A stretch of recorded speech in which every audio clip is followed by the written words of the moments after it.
trash. So did some polls over the weekend, Jason, on the old tweeter.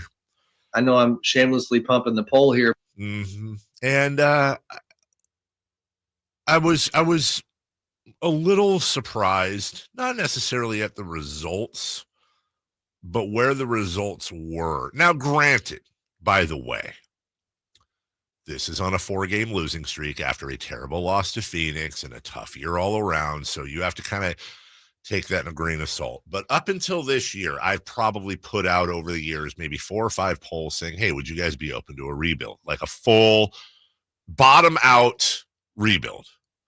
And what's that mean, by the way? I'm glad you asked. Because I think that needs, I don't even know that anybody really knows what that is. And look, I'm not the oracle of what a rebuild is, but I can tell you, I think one of the biggest myths in our fan base is that we've like somebody will say, we've been rebuilding for 16 years. No, we sucked. And then we drafted, and that's about it. A rebuild. Let me give you an example of what a rebuild might look like for the Sacramento Kings. Offseason hits. You trade DeRozan for whatever you can get for him. You trade Domantas Sabonis would be your biggest piece. You're getting back either you're definitely getting back draft picks. That would be probably number one. Number two would be, and I mean, by the way, like draft picks, we're talking like first rounders, pick swaps, that type of thing. Your second slot would be young potential players, guys with potential on their rookie deal. And then your third slot would be maybe maybe expiring contracts that you can use to move certain things. So like next year, as tough as Zach LaVine's contract is, it's also an expiring contract. So it should, in theory, get a little bit more movable. And you either trade him, but he probably has next to no value whatsoever. Or you ride it out with Zach LaVine with no Sabonis, with no DeRozan, and then you let that $45 million fall off. You bottom out on payroll. That allows you to take on money for other teams in exchange for them attaching draft picks, and you amass a war chest of picks and young players.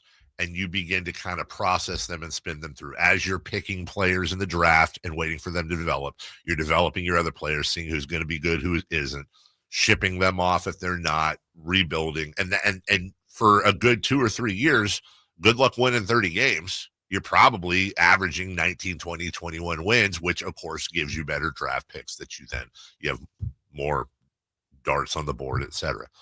I think the number one response is, from those who are against it would say, well, we've done that. No, we haven't done that before. How close were they to that when they traded DeMarcus? The closest they've been to that is when they traded DeMarcus, when they traded DeMarcus for Buddy Hield, and they just had a crap team around. And picks, right? Because that's what got them Fox. Yeah, and then they got Fox, and then in a perfect world, Luka Doncic. Right. And obviously that didn't happen. So you'd have to take another swing.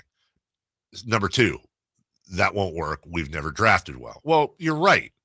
But you can't not do a thing because of what happened before. You got different people, different personnel. Yeah, you need a little bit of luck in there too, but you can't just cut it off because it didn't work for you. It's worked for you. Look at where the league is right now, and you look at the top 10 teams, and I think 7 of them went through some sort of rebuild within the last 5 years, like a true rebuild, including Detroit, who's on the up right now. So option one would be basically make some moves in the summer. Try to make it work next year and make some noise in the playoffs. That's the goal. So, figure out what your weaknesses are. Do what you do. Add in a couple pieces. Maybe trade a couple. Addition by subtraction, whatever. They're not going to have their pick almost certainly. And you try to make noise in the playoffs. That's option one. Option two, reset the front office. Trade anyone with value for the most part. Load up on picks and youngsters. Go through a true 3-year rebuild. 3,055 people voted. That's a pretty good poll. 70% would take option two at this point and would welcome I don't know if welcome is the right word. Nobody enjoys a rebuild, but would rather be rebuilding right now going into next year than what they've got now. I then asked, okay, got to ask this. Do you have confidence in the Sacramento Kings ownership? Can they oversee this team to success in the future? Did you see this, Paul? Mm-mm. I'm sure we can all guess that, I'll give you one part. After a game like that, you're probably No's probably gonna win. I'll allow for that. No wins. But you guys Chris, did you see this poll that I put up? Okay. What would you guess the percentage is of people that think or have confidence in Kings ownership to shepherd them through to success? 22%. 22%. Jason Ross. 28%. I want you to keep in mind that I could literally put a poll out that says, is Slamson the mascot of the Sacramento Kings? And there's still going to be some sort of argument.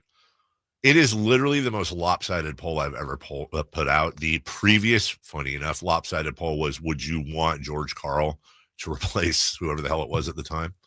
92% of Kings fans polled here do not have confidence that ownership can shepherd them and this team to success. And I asked that question in part because that affects the other poll.